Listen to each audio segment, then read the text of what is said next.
It is a common belief that people do favors for those they already like. The logic is simple. Affection leads to action. But psychology reveals a strange and powerful reverse truth. The act of doing a favor for someone can actually cause a person to like them more. This counterintuitive piece of human nature is known as the Ben Franklin effect. It shows that our actions can be a powerful force in shaping our own feelings, often without us even realizing it. The name comes from a story told by Benjamin Franklin himself. He was dealing with a rival politician who disliked him. Instead of trying to win him over with flattery or favors, Franklin did the opposite. He asked to borrow a rare and valuable book from his rival's library. The rival, surprised but flattered, agreed. When Franklin returned the book a week later with a thank you note, he found that the man's entire attitude towards him had changed.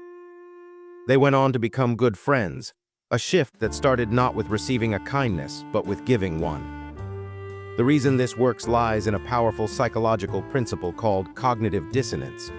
The human brain craves consistency. It feels a deep discomfort when a person's beliefs and actions are out of sync.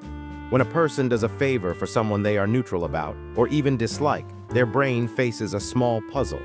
The action, "I did something nice for this person," clashes with the belief, "I don't have a strong positive feeling about them." To solve this mental puzzle, the brain takes the easiest path. It cannot change the past action. The favor has already been done. So to get rid of the discomfort, it changes the belief. The internal logic shifts from "why did I do that for someone I don't like?" to a much more comfortable thought.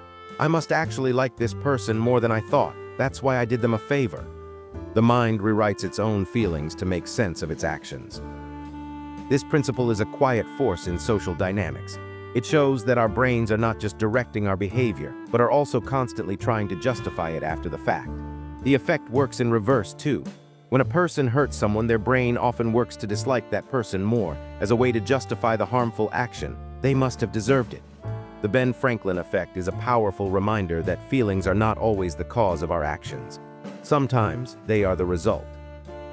It suggests that one of the most effective ways to build a bridge with someone is not to offer help, but to humbly ask for it.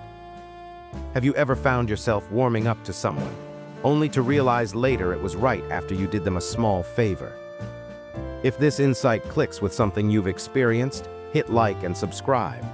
Because on this channel, we don't just observe what people do, we decode the hidden psychology that drives their actions.